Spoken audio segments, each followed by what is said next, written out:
మొదటి దశలోనే క్యాన్సర్ వ్యాధిని గుర్తించడం ద్వారా ప్రాణాపాయం నుంచి కాపాడవచ్చని, తద్వారా ప్రతి ఒక్కరిలో అవగాహన వస్తే క్యాన్సర్ మహమ్మారిని తరిమికొట్టవచ్చని ఎమ్మెల్యే అరిమిల్లి రాధాకృష్ణ పేర్కొన్నారు. అత్తిలి లయన్స్ క్లబ్ హైదరాబాద్ కు చెందిన Basavatarakam Indo American cancer institute సంయుక్త ఆధ్వర్యంలో శనివారం అత్తిలి మండలం కొమ్మర గ్రామంలో నిర్వహించిన ఉచిత క్యాన్సర్ స్క్రీనింగ్ శిబిరాన్ని ఎమ్మెల్యే రాధాకృష్ణ ప్రారంభించి మాట్లాడారు. అత్తిలి లయన్స్ క్లబ్ అధ్యక్షులు శిరగాని నాగేశ్వరరావు అధ్యక్షతన జరిగిన ఈ కార్యక్రమంలో ఎమ్మెల్యే రాధాకృష్ణ మాట్లాడుతూ, క్యాన్సర్ వంటి భయంకరమైన వ్యాధి సోకడం ద్వారా కుటుంబాలు ఆర్థికంగా చిన్నాభిన్నం అవుతున్నాయని ఆవేదన వ్యక్తం చేశారు. ఇలాంటి పరిస్థితిలో క్యాన్సర్ వ్యాధిని ముందుగానే గుర్తించే విధంగా అత్తిలి మండలంలో 5 రోజుల పాటు ఆయా గ్రామాల్లో క్యాన్సర్ స్క్రీనింగ్ శిబిరాలు ఏర్పాటు చేసిన శిరగాని నాగును అభినందించారు. ఇలాంటి స్క్రీనింగ్ పరీక్షలు చేయించుకోవడానికి సుదూర ప్రాంతాలు వెళ్లడంతో పాటు ఎంతో ఖర్చుతో కూడుకున్న భారమని చెప్పారు. ఇలాంటి పరిస్థితుల్లో ఎలాంటి ఖర్చు లేకుండా మన గ్రామంలోనే చేస్తున్న స్క్రీనింగ్ పరీక్షలు ప్రతి ఒక్కరూ చేయించుకోవడానికి ముందుకు రావాలని కోరారు. స్వర్గీయ నందమూరి తారక రామారావు తన సతీమణి పేరుతో ఏర్పాటు చేసిన బసవతారకం క్యాన్సర్ ఇన్స్టిట్యూట్ ద్వారా ఎంతో మంది పేదలకు వైద్య సాయం అందిస్తున్నారని చెప్పారు. ఆసుపత్రి చైర్మన్ నందమూరి బాలకృష్ణ ఈ సేవలను మరింత విస్తృతం చేసే విధంగా చేస్తున్న కృషిని కొనియాడారు. ఇలాంటి శిబిరాలను తణుకు నియోజకవర్గ ప్రజలు సద్వినియోగం చేసుకుని ప్రతి ఒక్కరూ ఆరోగ్యంగా ఆనందంగా ఉండాలని ఎమ్మెల్యే రాధాకృష్ణ ఆకాంక్షించారు. ఈ కార్యక్రమంలో అత్తిలి మండలానికి చెందిన కూటమి నాయకులు, కార్యకర్తలు పాల్గొన్నారు. బసవతారకం క్యాన్సర్ ఇన్స్టిట్యూట్ వారి సహకారంతో ఏర్పాటు చేసినటువంటి క్యాన్సర్ స్క్రీనింగ్ క్యాంపు సమావేశానికి అధ్యక్షత వహించినటువంటి సంతోషం. లయన్స్ క్లబ్ అత్తిలి శాఖ ఆధ్వర్యంలో ఈరోజు నాగు గారి అధ్యక్షుడిగా వారు వివిధ గ్రామాల నాయకులతో ఈరోజు సమన్వయం చేసుకుని ఈ క్యాన్సర్ స్క్రీనింగ్ క్యాంపులను ఏర్పాటు చేసి 5 రోజుల పాటు కంటిన్యూస్గా మన మండలంలో చేయటం చాలా అభినందనీయం, సంతోషం. ముఖ్యంగా క్యాన్సర్ అనేది ప్రతి ఒక్కరికి కూడా ఒక భయాందోళనకు గురి చేసేటటువంటి వ్యాధి. కానీ దాన్ని మొదటి దశలోనే మనం ఐడెంటిఫై చేస్తే దాన్ని క్యాన్సర్ని కూడా జయించవచ్చు అనేది ప్రతి ఒక్కరూ కూడా తెలుసుకోవాల్సినటువంటి అవసరం ఉంది. దాన్ని లాస్ట్ స్టేజ్లో గుర్తించడం కాకుండా ఫ్రీక్వెంట్గా మనం ఏదైనా దానికి సంబంధించినటువంటి లక్షణాలు, అనుమానాలు ఉంటే మొదటి దశలోనే ఆ స్క్రీనింగ్ ద్వారా ఐడెంటిఫై చేస్తే ఎటువంటి ప్రాణాంతక భయము లేకుండా వారందరూ కూడా పూర్తి ఆరోగ్యంగా, సంపూర్ణమైనటువంటి ఆరోగ్యంతో జీవించేటటువంటి అవకాశం ఉంది.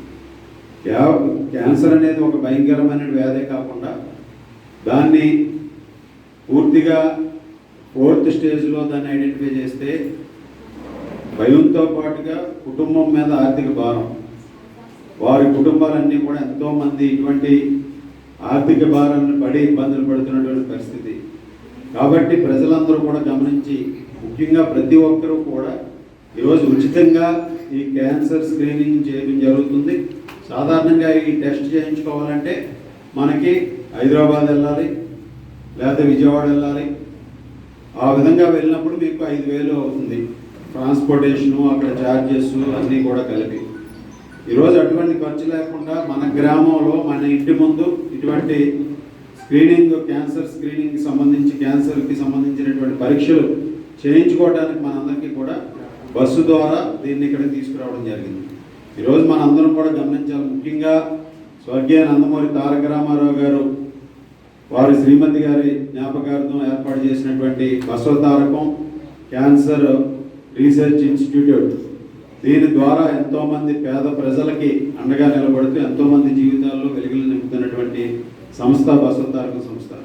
ఈరోజు దాని చైర్మన్గా నందమూరి బాలకృష్ణ గారు వారి నాయకత్వంలో ఈ హాస్పిటల్ సేవలను మరింత విస్తృతపరిచి ఈరోజు హైదరాబాద్ నగరంలో ఉన్నటువంటి బసవతారకం క్యాన్సర్ ఇన్స్టిట్యూట్ని మన అమరావతిలో కూడా రాబోయే రోజుల్లో ఏర్పాటు చేసే విధంగా కూడా చర్యలు తీసుకుంటున్నారు.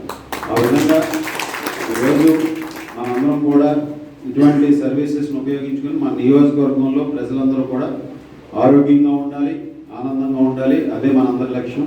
దానికి అనుగుణంగా ఈరోజు లయన్స్ క్లబ్ ఆధ్వర్యంలో బల్లిపాడు, కొమ్మర, అదేవిధంగా అత్తిలి, ఇంకా 5 ఆరవల్లి, మంచిలి, ఈ 5 గ్రామాల్లోనూ కూడా ఈ కార్యక్రమాన్ని ఏర్పాటు చేశారు. కాబట్టి దీన్ని మ్యాక్సిమైజ్ చేసుకుని, కానీ ఈ బస్సు ఏదైతే వచ్చిందో ఇక్కడ డాక్టర్లు ఎవరైతే వచ్చారో పరీక్షలు చేయడానికి మనకి 200-250 మంది వరకు పరీక్షలు నిర్వహించుకోవచ్చు. కాబట్టి దీన్ని ప్రతి ఒక్కరూ కూడా ఆ దిశగా వారందరినీ కూడా మోటివేట్ చేసి ఈ పరీక్షలు చేయించే విధంగా కూడా చర్యలు తీసుకోవాల్సినటువంటి అవసరం ఉంది. ఇప్పుడు ఆశా వర్కర్లు ఉన్నారు, మనకి ఏఎన్ఎంలు ఉన్నారు, వారి ద్వారా దానికి సంబంధించి వారిని ఒక 250 మందిని ఎవరికైతే అటువంటిది ముందుగానే అనుకుంటే వారికి ఎటువంటి ఇబ్బంది ఉండదు. ఆ విధంగా ప్రతి ఒక్కరిని కూడా మోటివేట్ చేయడం. దీంట్లో ఈ క్యాన్సర్ స్క్రీనింగ్లో కేవలం మహిళలకే కాకుండా పురుషులకి మహిళలకి ఇద్దరికి కూడా ఈ స్క్రీనింగ్ పరీక్షలు నిర్వహిస్తున్నారు కనుక 250 మందిని మోటివేట్ చేసుకుని ఇక్కడ తీసుకొస్తే ఒక రోజులో 250 చేయొచ్చు. కాబట్టి దీన్ని మీరు అందరూ కూడా గమనించి ప్రతి ఒక్కరూ దీన్ని సద్వినియోగం చేసుకోవాలని, భవిష్యత్తులో నియోజకవర్గంలో ఉన్నటువంటి 48 గ్రామాలను కూడా ఈ క్యాన్సర్ స్క్రీనింగ్లు జరిగే విధంగా కూడా మనందరం కూడా కలిసి ముందుకు వెళ్దామని ఈ సందర్భంగా తెలియజేస్తాం.